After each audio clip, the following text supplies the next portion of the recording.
360 میں افغانستان میں قیام امن کی کوششوں کے لیے کون سا چیلنج پڑا؟ امریکی افواج کی تعداد میں کمی یا بیرونی مالی عطیات میں؟ سرکاری محکموں کے دعووں اور اقدامات کے باوجود لاہور پھر سے اسموگ کے گھیرے میں۔ اور چترال سیریز میں باز پالنے کے مشغلے پر ایک دلچسپ کہانی۔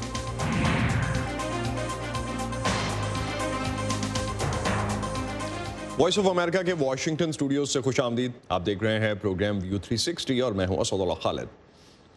امریکی صدارتی انتخابات کے بعد سے ابھی تک صدر ٹرمپ نے اپنی شکست تسلیم نہیں کی ہے، لیکن اب انہوں نے متعلقہ اداروں کو انتقال اقتدار کا عمل شروع کرنے کی ہدایت کر دی ہے۔ صدر ٹرمپ نے امریکی حکومت کے انتظامی امور کے ذمہ دار ادارے جنرل سروسز ایڈمنسٹریشن یعنی GSA کو انتقال اقتدار کی تیاری شروع کرنے کا کہا ہے، لیکن ساتھ ہی ساتھ انہوں نے مزاحمت جاری رکھنے کا بھی اعادہ کیا ہے۔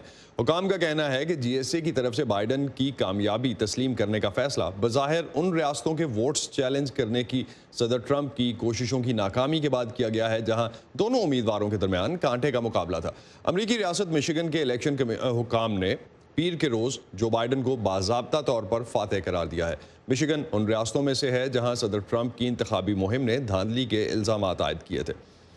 چلتے ہیں کیپٹل ہل ندیم یعقوب کے پاس، ان سے جانتے ہیں اس وقت تازہ ترین کیا ہے۔ ندیم، نو منتخب صدر جو بائیڈن نے اپنی کابینہ کی تشکیل کے لیے کچھ اہم ناموں کا اعلان کیا ہے، کون سے چہرے نظر آئیں گے ہمیں بائیڈن انتظامیہ میں؟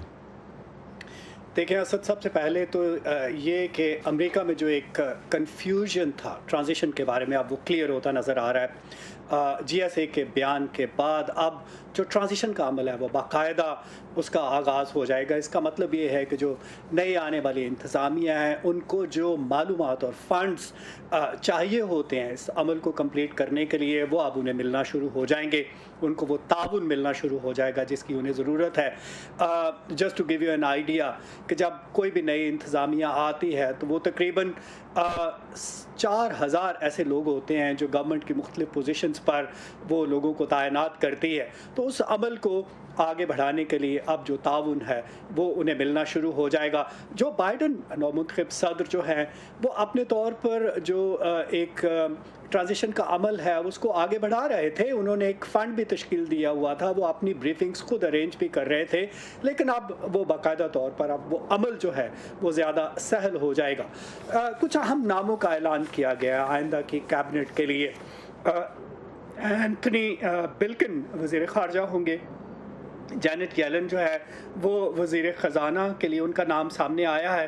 یہ پہلی مرتبہ ہوگی کہ ایک خاتون جو ہے وہ اس محکمے کو ہیڈ کرے گی۔ اسی طرح ڈائریکٹر نیشنل انٹیلیجنس کے لیے ایورل ہینز، یہ بھی پہلی مرتبہ ہوگی کہ ایک خاتون اس محکمے کو وہ کرے گی۔ ہمارے جو ناظرین ہیں ان کے لیے ایک جانا پہچانا نام جان کیری، وہ اب فارمر جو وزیر خارجہ تھے وہ اب صدر کے خصوصی نمائندہ برائے ماحولیات ہوں گے۔ یہاں یہ بتانا ضروری ہے کہ یہ جو نئی تعیناتیاں ہوتی ہیں، جو نامزد کیے جاتے ہیں، وہ تب تک اپنے عہدے نہیں سنبھال سکتے، وہ عمل تب تک کمپلیٹ نہیں ہوتا جب تک سینٹ ان کی منظوری نہ دے۔ جی اسد، حوالے سے اپڈیٹ کرنے کا اور نئے نام جو آگے کابینہ میں آ رہے ہیں وہ ہم سے شیئر کرنے کا۔ افغانستان کی مالی مستقبل اور امداد کے لیے جنیوا میں ایک اہم سربراہی اجلاس کا آج دوسرا اور آخری روز ہے، جس میں ڈونرز اور افغان حکام ملاقات کر رہے ہیں۔ یہ اجلاس ایک ایسے وقت میں ہو رہا ہے جب امریکہ افغانستان سے اپنی فوج میں کمی کر رہا ہے اور پوری دنیا دوسری جانب کورونا وائرس سے لڑ رہی ہے۔ ان حالات میں بہت سے ممالک جو افغانستان کو سالانہ مالی امداد دیتے رہے ہیں، خدشہ ہے کہ وہ اس سال اس امداد میں کمی کر دیں گے۔ افغانستان اپنے سالانہ بجٹ کے تقریباً آدھے حصے کو فنڈ کرنے کے لیے ڈونرز پر انحصار کرتا ہے، اور ڈونرز پر یہ انحصار اگلے چند برسوں میں تبدیل ہوتا ہوا نظر بھی نہیں آ رہا۔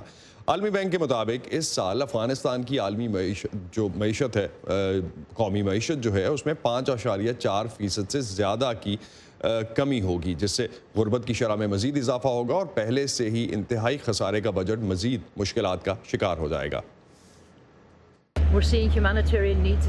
ایسے میں جب آبادی کے کمزور ترین حصوں کو ملک میں جاری تنازع، کووڈ-19 کی دوسری لہر اور موسم کی شدت کے تہرے خطرے کا سامنا ہے، ہمیں افغانستان میں فلاحی ضروریات میں شدید اضافہ ہوتا نظر آ رہا ہے۔ سردی آ رہی ہے جو کہ افغانستان میں سال کا سب سے سخت وقت ہے۔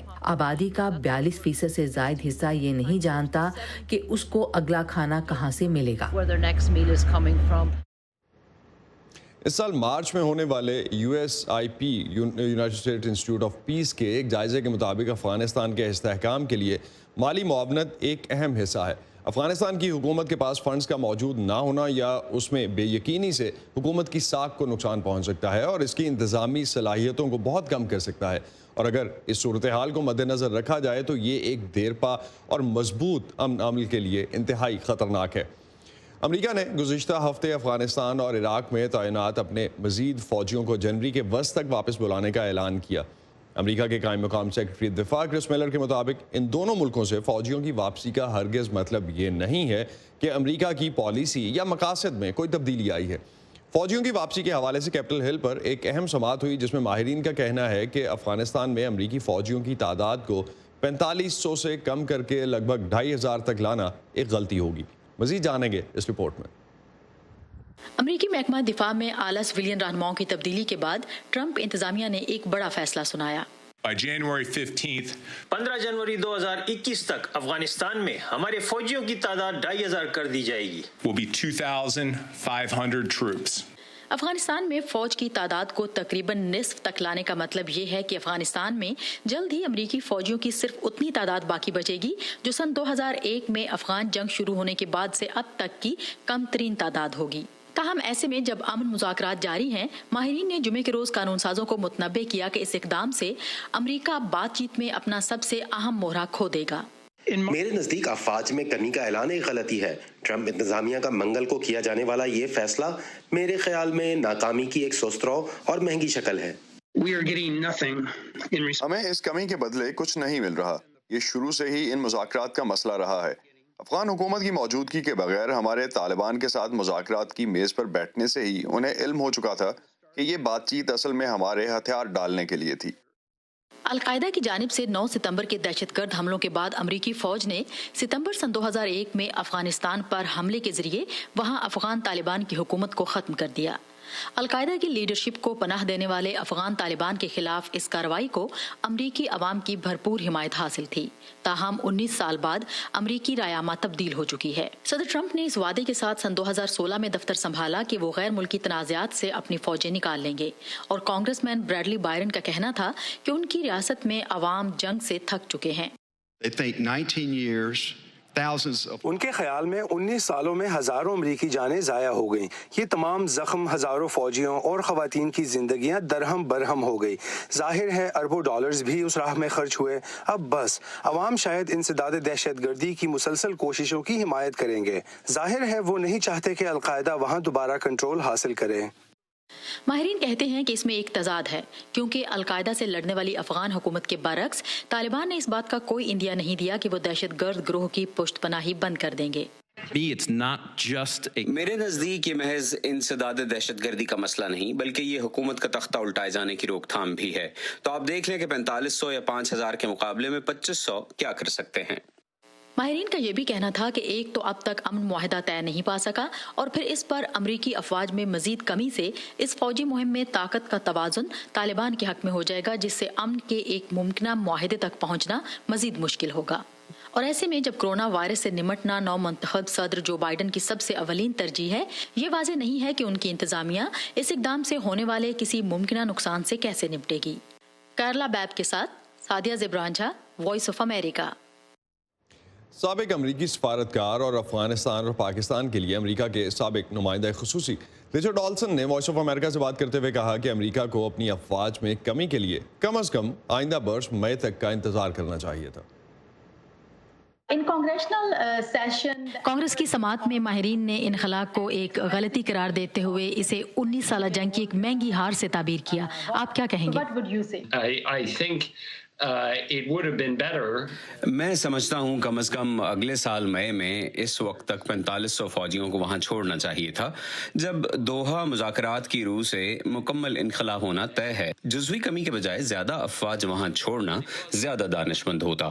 تاہم یہ حقیقت کہ اب بھی وہاں امریکی فوج موجود ہے، اس کا مطلب ہے کہ کم از کم سیاسی لحاظ سے امریکہ کو کچھ طاقت حاصل ہوگی،